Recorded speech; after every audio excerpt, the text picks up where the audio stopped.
everybody, it is me, Jeremy Roenick, back again with my boy Tim Peel. And I know you're probably saying, where are you guys going? Are you guys not doing uh, snipes and stripes anymore? Is are you guys not watching hockey anymore? What's happening? No, we are just very busy watching lots of hockey. Our lives have been crazy, but Tim, you got to tell everybody we love snipes and stripes. We love hockey, and we love coming on and talking hockey no matter when we come on. Whether it's 1 week, 2 weeks, or maybe it's a month. But we will get you guys. And buddy, it's good to be back on the show with you. What's going on? Yeah, you too, buddy. It is good, and to give our listeners an example, you travel more than anybody that I know, and you're actually headed to Dubai tomorrow, if you can imagine, you and Tracy. So it has been tough to schedule it between my travel for youth hockey and yours, but we're excited to have a great guest on today, and this guy, his resume Oh, speaks for himself. I'm sure you uh, back in the 3 Cup days in Chicago mm-hmm. were around him a lot, I'm sure. Yeah, we're gonna have one of my favorite coaches of all time. I wish I would have been able to play for a guy like this. Oh, he would have loved you. Yeah, the legendary Joel Quenneville. I will tell you, everywhere I go and seeing guys, and whether I did interviews or seeing guys that played for Joel, um, there's not one person that hasn't said great things about him. You know him very well. Obviously, I don't know him as well as you do, but always had a huge respect for him and the way that he coached. Obviously, his knowledge of the game. He's a fan of the game. Also, it's I can't wait to get to bring him on. Yeah, I'm excited. I'm excited because their team's a really good team. They're a really good team. Well, let's yeah, and that team would be the Anaheim Ducks. So let's grab Joel and Yeah. let's see what is going on in Anaheim. Just amazing. Uh, is it a surprise? I'm gonna say no. I think with the draft choices that they've gotten, the things that they've been doing and rebuilding. There he is. There's the big guy. Hi Look at guys. See, the good thing about coaching in California, you get the beautiful sun, the blue sky, and the palm trees. What's up, Joel? So How you great doing, to see Jeremy? you, my friend. Yeah, good to see you, Peelsy too. It's hey, it's great to be on here, and it's fun talking hockey. It's fun being back in the hockey game, and I really like it. California is unbelievable. We got a fun Yeah. hockey team to talk about. That's been every game. It seems like we played a lot of games in a short amount of time here recently, but every game's been on the line, start to finish, and we had a great ending last night. Fortunate ending, and hey, we like where we're sitting right now. Well, before we get into the team, first and more importantly, because the three of us probably wouldn't be sitting here today if it wasn't for our wives. How's and their support that they've given the three of us through the ups and downs of our career. So how's Boo and the kids, and how do they like California? They love it. They've been in and out here a couple times already, and they'll be coming in here in about an hour. And it's they love it out here. They like the situation. They're having fun watching the games. They're up a lot later than they're accustomed to. They don't mind it because the games have been thrilling. And but California's every day here has been beautiful. It's rain the last little couple of days here, but it's perfect every day here, and the Yeah. climate's So beautiful. so so talk about that. Obviously, this having you back behind the bench is such an awesome sight. Mm-hmm. Winning 3 cups, having as much success as you had coaching over your lifetime, and now back with a young team, a young, exciting team in Anaheim. How much fun are you having right now coaching? I'm having a blast. I really am. I mean, we have a new coaching staff for me. I basically everybody on our staff I've never worked with before, and had the pleasure of learning from these guys every single day. We come in. We have a lot of laughing and teeing in the coach's office. We try to extend that a little bit when we have our meetings, and it kind of has a nice little. A little say we'll call it funness to the meetings, and and then we go on the ice and we want to play hard because we know winning is fun and try to extend it there. But it's a we got a really good group of young players that have a lot of talent. Leo Carlsson's going to be a special player, and I use that term very. I don't give those flowers very often, Mm-hmm. and it's still early, but his upside is tremendous. He's improving right in front of our eyes now, and we got Cutter Gauthier, we got Jackson Lacombe, we have McTavish, we have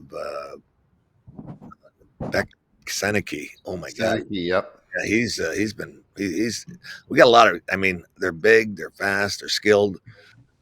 A lot of ingredients that you're looking for to be difference makers, and they're learning how to play different situations and without the puck, and but they're having fun coming to the rink, and the older guys have been helping them out along the way, learning what it's like to be a pro every day. Um, Hardly practice this year. It's like, oh my God, we have a morning skate now and again, and then like we got today off, we have tomorrow off, and then we got a first time we've had 3 days off all year between games. So it's Right. like it seems like we got a week off, but it's a we seem to be ready for the games, and that's what counts. It's funny you got Ryan McGill and Jay Woodcroft behind your bench, and please tell them both I said hello because I love those guys. But it was funny when Woody first came in the league, he was the assistant coach for I think Todd in San Yeah, Jose. yeah. He was with me. He was Yeah, and one of my and favorites. he was a rookie and he was young and he'd be up in the press box for the first two periods. And then this young cocky kid, he'd come down to the bench for the third period and he'd start chirping as an assistant coach. And as you know, the refs. I would listen to Joel chirp at me, but I'm not listening to assistant coaches. And I'd look over to him and I'd say, "Fuck, Woody, did they run out of popcorn upstairs? Is that how come you got to come? You're down on the bench now? Did they run out of popcorn up in the press box?" And he would laugh. But he's a great coach, and you got a great coaching staff. And I got to ask you, Q, you played with Beaker in Hartford, correct? Yeah, Hartford and New Jersey.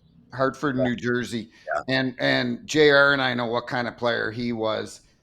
We've seen this building over the last 2-3 years very quietly because they're in California, they're in Anaheim. The media is not like it is in some of the other markets, but we the hockey people have knew that this guy's building an organization, building a strong through his drafts and so on. Were you watching that too, and before he even picked up the phone? Whether I was watching it or not, it's amazing. Unanimously, every single person that was talking about what kind of teams would be a nice fit. And then to a man, everybody that's in the games, and Anaheim has the nicest. I'm going to say prospects ready to go to that next step. Last year, they took a big step going in that direction. Guys are getting one more year under their belt, a little more experience, and then seeing these guys when I walked in training camp. These are 6'5", 6'6", some of the prospects too, and they're. It's like we see guys 6 foot tall, and it's like he looks like he's short. So it's we got a big group of prospects.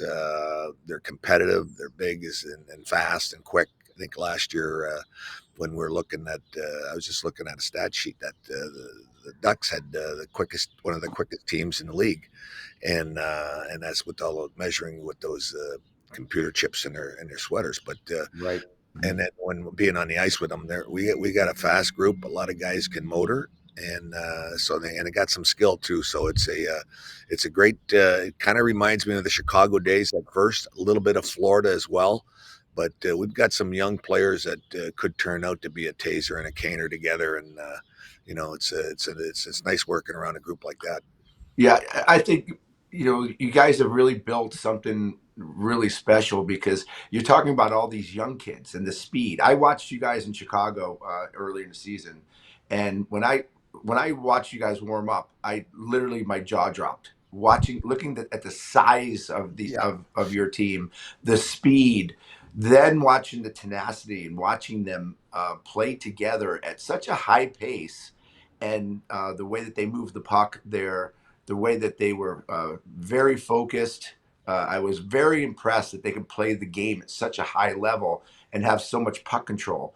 But not only just to say that, but they brought in a couple really good key veteran guys, right? To Mhm. have, which I always think is huge. And I'm sure you're a big veteran guy too, Q. Having Clorn in there, having Gudis, bringing on guys like Truba. I think that's been Kreider. amazing. And Kreider, it's been a really seems like a really good mix of aged veterans. And how has that been pretty in the locker room so far? Because it looks like it's working to a T.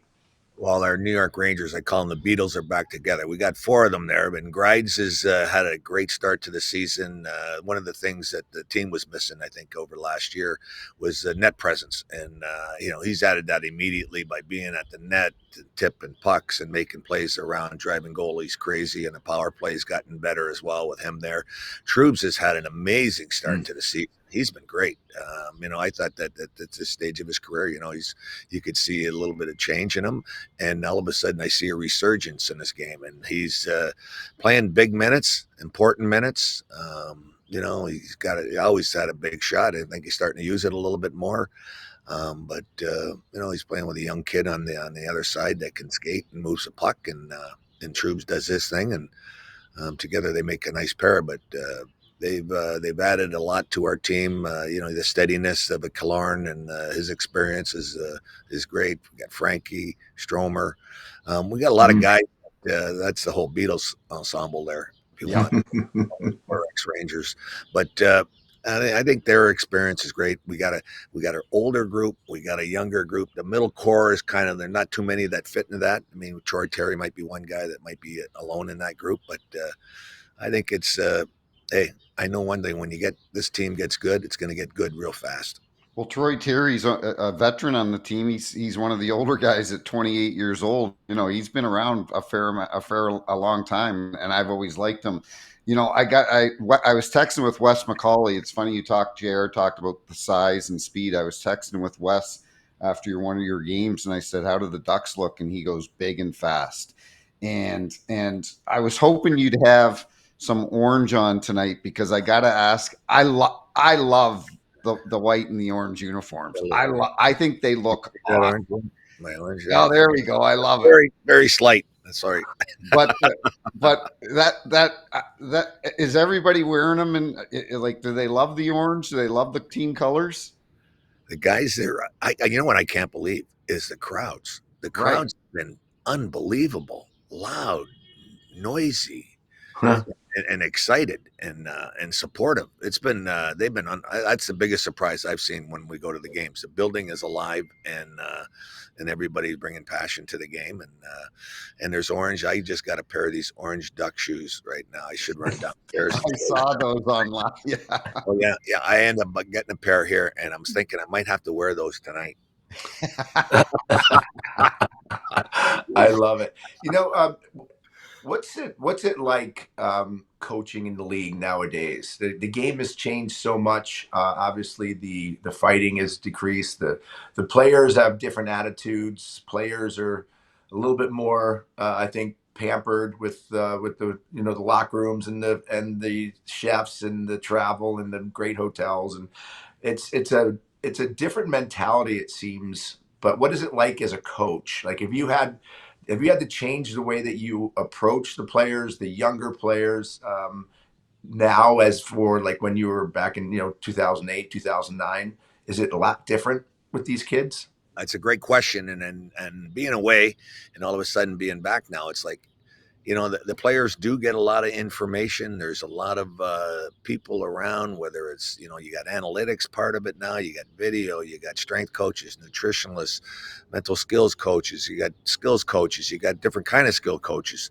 and you have trainers, you have masseuses, you got, the guys are getting taken care of, like spoiled. I mean, compared to when we played, Yeah.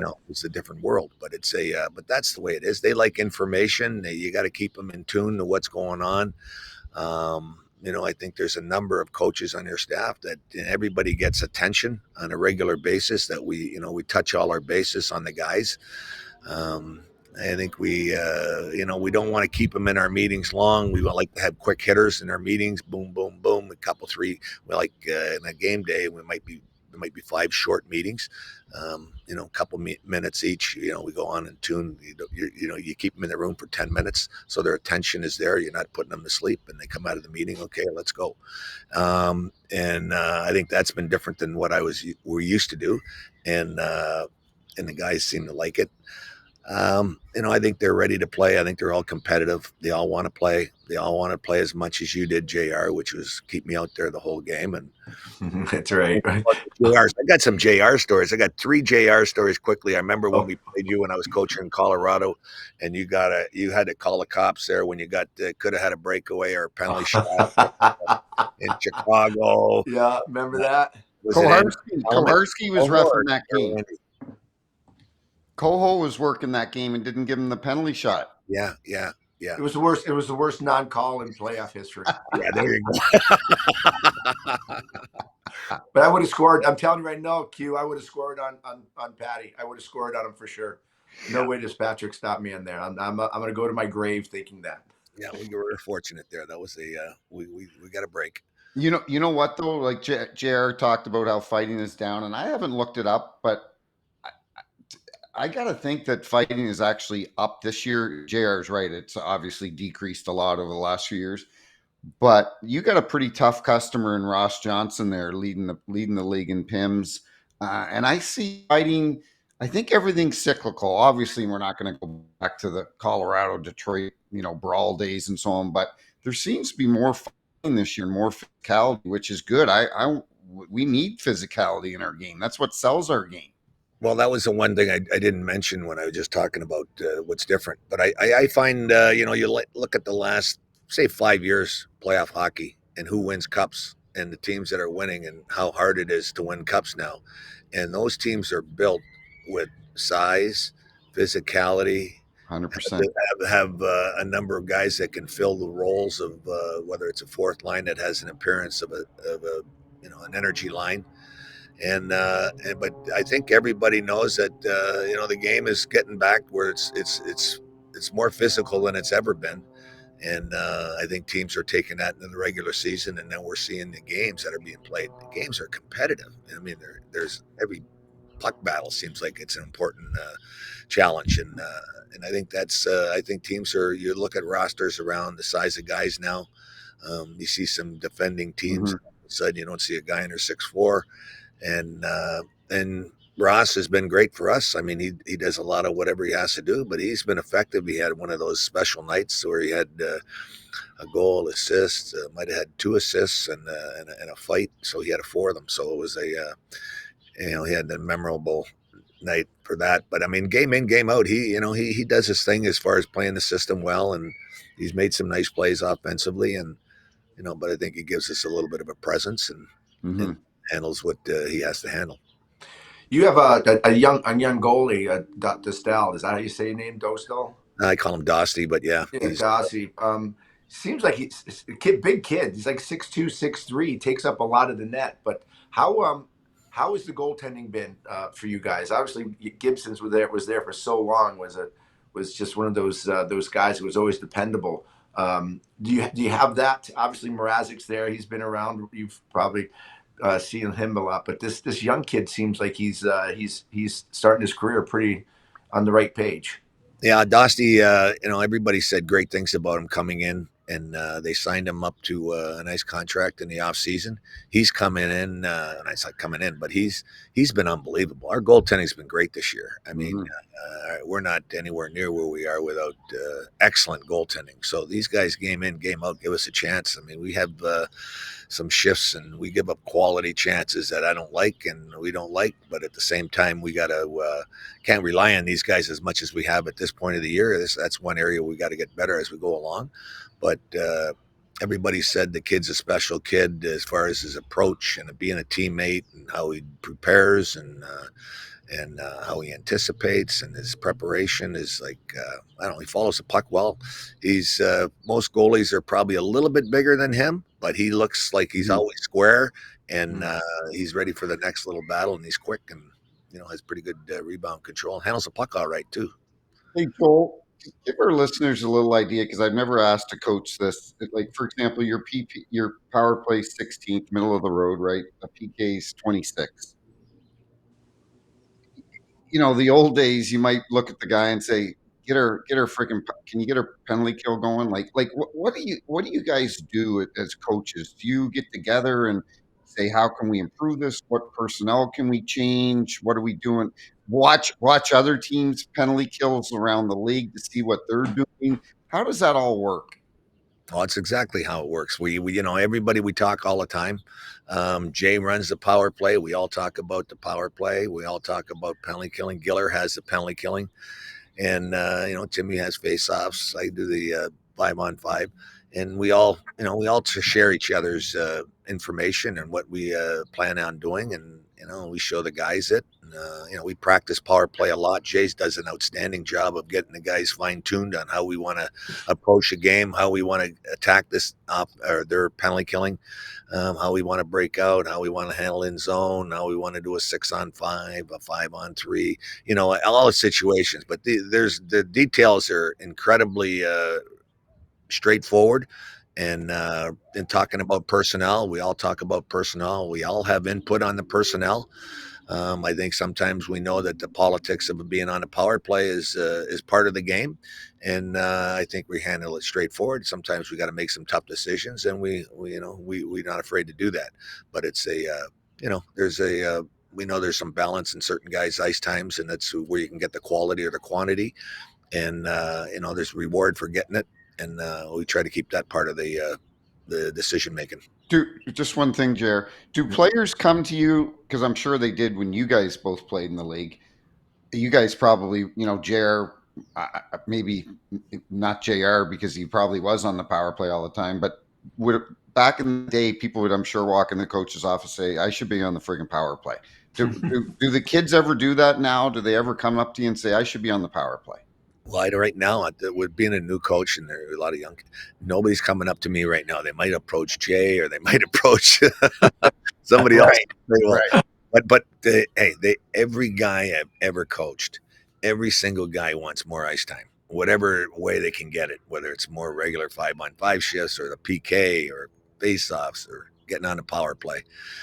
So I think everybody knows that that it's available. But you'll need some stretches where the power play goes bad. You get some injuries. You get there's always an opportunity over course of a season where you're going to get some exposure to it. But hey, we got an open door policy. You can ask us anything about what we can do to help you, and we'll do our best to make sure that we get the best out of you and make you part of the group, and you're happy to be a part. You talked about a couple of your young studs. You said Carlsson, obviously Seneca too, but I've been so impressed watching Gauthier go at it this year. He seems to have just a different edge. He's kind of a little bit more old schooly type, gritty, but the kid can skate, the kid can wheel, he's got confidence. How impressive have you been with Cutter this year? Obviously 13 goals, 26 points. He's the real deal. I mean, obviously, what happened in Philly was a bad way to start his career. But boy, it's not affecting him. He's showing everybody, why he's so respected, especially coming out of BC. Yeah, he's been great for us. I mean, he's had a training camp. Came out of training camp. We love the speed. We love him. He get pucks on the net. Finds a way to get open in a dangerous area. Finishing his shots quick. It's dangerous. But I find he's starting to get better as an all-around game, influencing pucks, and all of a sudden coming up with those pucks and stronger in the puck area. And I think offensive zone now, he's I know it's a short amount of time though, but for 2 games or 1.5 games where that line with Bex and Leo and Cutter, you get a little excited about the kids being the upside that they have, because they all have a lot of speed and they all can make plays and they can all shoot it. And I think that's they all can complement one another. And I think that the better they get with their sticks when they don't have the puck, it's something to grow with. But at the same time, we have other options as well. But Cutter has gotten to a level where all of a sudden his speed is so useful in other ways, and I think that quickness can surprise people. And his strength is he's got good strength, but he's been. How's his grit? How's his edge? He's pretty? I He's think pretty gritty. the edgier he gets, the more pucks he's going to get, and I think that I think being and watching a lot of the guys around him and on our group there, that he can gain some of that experience, and we're trying to get him to, whether it's at the net, the second opportunities in that area, or influencing out of the corner, coming up with pucks and scrums. I never seen so many scrums that we are having in the games now.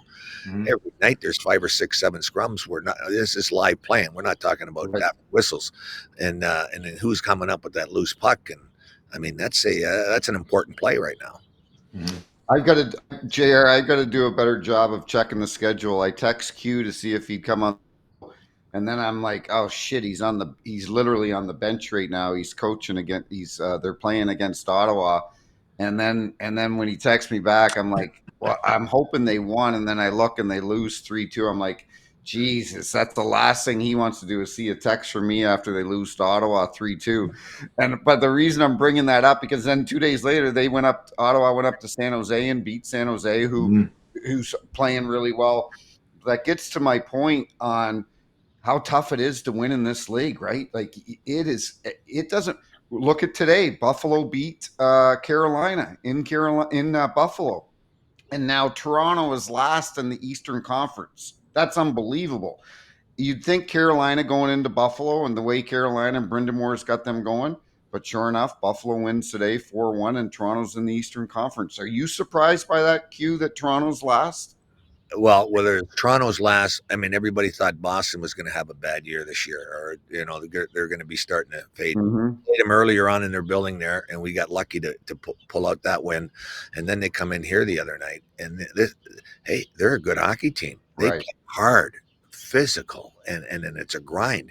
And then we get Ottawa the next night here, and it was the exact same thing. And no wonder they're winning hockey games. They play a strong team game, and that's and everybody, you look at the Eastern Conference, only Toronto's, what are they? Toronto's 500 or 1 under. Mm-hmm. Everybody's 500 or above. Mm. On our side, there's only a few. I think there's like 4 or 5 teams that are just below 500, maybe 1 or 2 or a little bit more than that. But it's basically everybody at this stage of the season got a chance, and every night is like the game's on the line, start to finish. We got to have fun playing these type of games, knowing in the last 10 minutes of the game, likely and it's going to be on the line, and that's where we want to make sure that we're at our best and we do the right things. Yeah, I can't remember ever seeing this late into the start of the season, the entire conference 500 or better. It just goes to show you how the parity in the game is so good, which means there. And listen, this is going to be a heck of a run coming up to the Olympic break, and then a scary run for a lot of teams after that. So it's going to be interesting to see what happens in that aspect. And you talk about winning. It's all about building a culture. And, some of these teams that have been struggling in the league, whether it's Buffalo, Chicago has found a way, I think, this year to build a culture. I think Anaheim has not been able to build that culture over the last little while. Whether it's a different mix of guys, whether it wasn't having the right leader talking the right things. As a coach, how do you get the guys, and who is that culture? Where does it start? Is it a lot more coaching, putting into the mentality, or do you leave that to the players to build that culture that's so important in order to win games? Well, we like to put it in everybody's plate, but I mean, we like to have the players take the leadership of the team and the everyday excitement that we should be bringing to the rink every day. But we have what starts with Pat or Mr. Samueli. I mean, we all have organizationally, we all have ambitions to be the best we can be. I think that the priority, we wanted to create an identity when we came in together as a team this year, that we want to be the hardest working team in the league. So it's easy to say that, and you can't say that till you at least start representing that you're trending like that. So I think we've gotten off to a pretty good start of trying to carve out that identity, that standard of being relentless on every puck or every shift in every game. So we'd like to have that staple. I know in order to be a successful team in the league, that's got to be a given, that you're going to be the most competitive, or I mean, everybody thinks they're as competitive as it can be, but I think that we want to emphasize that without having to say it by how we play and prepare and compete. And then, but the attitude of our guys there it's been outstanding. At how they look to push one another in a positive way. And we wanted to make our the locker room and coming to the rink and being around the guys a special place to play. We feel like I know I've been around different places, and you can feel tension, and you can feel Sure. like it's a boy, it's a little tight around here. But I think we try to keep the air light and fresh. And hey, let's have fun while we're doing this, because it's a special time of our lives. I don't know if there's an advantage or a disadvantage to teams that maybe don't lose so many players uh, to the Olympics. Teams that have players selected. Do you and Pat Verbeek sit down and say? Because to me, I would think the less amount of players going to the Olympics leaving your team, the rest that they're going to get ready for that second half and charge. Do you guys sit down and say, hey, we think we're going to lose one, two, three, four guys? Like, do you sit down and go over that with him? Yeah, I think we have in the summer, they'll be approached, which guys that they're likely on their lists, and we anticipate probably losing five, maybe in that neighborhood. Whether some Hmm. teams have double digits, I know some teams will probably be up in that number. Hey, you wish the guy all the best, and you want to make sure that hey, you gotta. It's going to be great to watch. It's going to be fun for everybody. They're going to be a great experience from them. They can bring that back, some of the lessons that they learned from being around special people in those games. And then we got no control over that, but we Right. will. We'd like to see our guys play there, and if they're not, let's make sure we get a good rest and ready for the big push. The interesting part is the guys that do go. How are they going to be when you come back? So you're going to have to monitor that, and you want to make sure that you keep them fresh when they go. But you got to win those games. So I think we'll get a better idea how we'll be managing these guys getting closer to that. But I'm sure that trying to get these guys rested before and after will be a Mm-hmm. little something we got to consider. Well, listen, Q, we won't take any more of your time. We so appreciate you coming on, and obviously, it's still a beautiful day here in California. I'm down in San Diego. I'm not too far from you, so I'll get up there and see you sometime. But we really appreciate your time. But even more so, I know Peelsy and I both are just happy as hell that you're back behind that bench. You're one of our favorites, and we wish you all the best of luck, man. Keep that team going. It's really special watching these young kids play, and it's nice to see that they're having fun playing for you too, my friend. Before we let him go, like I was lucky enough last couple of years in an unfortunate situation with Kelly Chase having cancer and Joel uh, cancer event. Joel, what is it? You were in St. Louis for 8 years. You love Chaser and the other alumni here. What makes this place so special? Because I know you love it here. Well, St. Louis it's a quaint little town, and it's not a big city, but it's a it seems like everybody knows one another, and it was a fun place to play. We loved it there, and coach and the Blues got a big part in the community.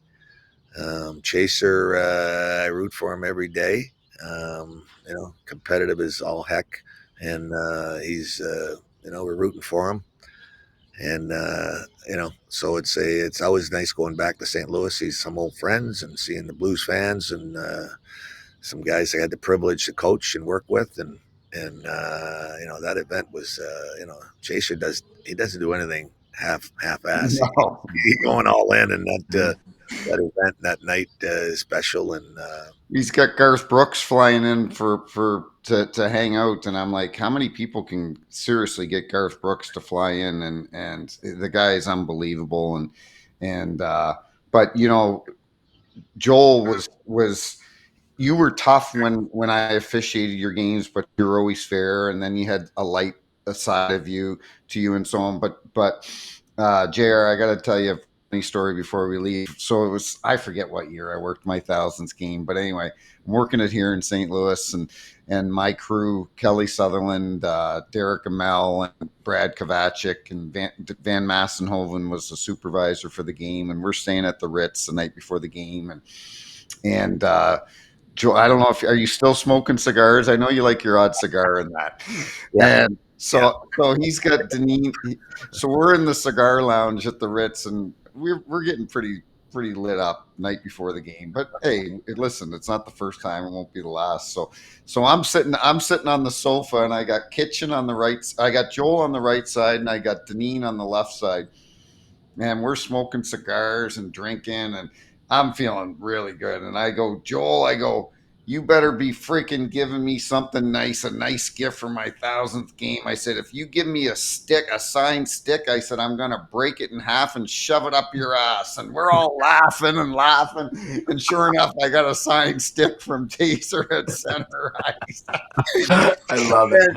And Florida was shitty at the time. This is going back 7, 8, 9 years ago, and we're a little foggy, in the dressing room before the game, but we're ready. We're pros, and we come out and we got a headshot. We got the captain of St. Louis Bacchus fighting the captain of Chicago Taze. Like the first period is just a shit show. Like it's a St. Louis Chicago game, and we come in the dressing room after, and Derek Amell, he's so funny, big Derek. He looks at me, he goes, "Hey, next time you have one of these milestone games, can you maybe pick like Florida or something?" That's great. That's great.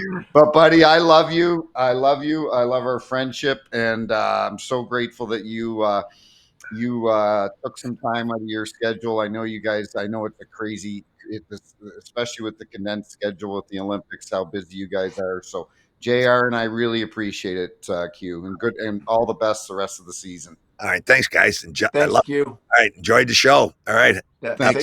say hi to Ryan and Jay for me, okay? I will. All right. Okay. Take care, pal. Good luck. All the best. He's the best, buddy. Yeah, he is. Well, listen, we hope for great success, and geez, if he's anywhere it's close to anything that he did in Chicago, that team's is gonna get back to that cup. So Yeah, we they're off appreciate to a him. good. They're a fun team to watch. They're Yeah, they are. big and fast, and he alluded to that earlier. Like you don't see small teams win Nope. Stanley Cup, Nope, right? that's for sure. Well, That's for sure. listen, Yeah, thanks for okay. Well, when squeezing I this get in back, today.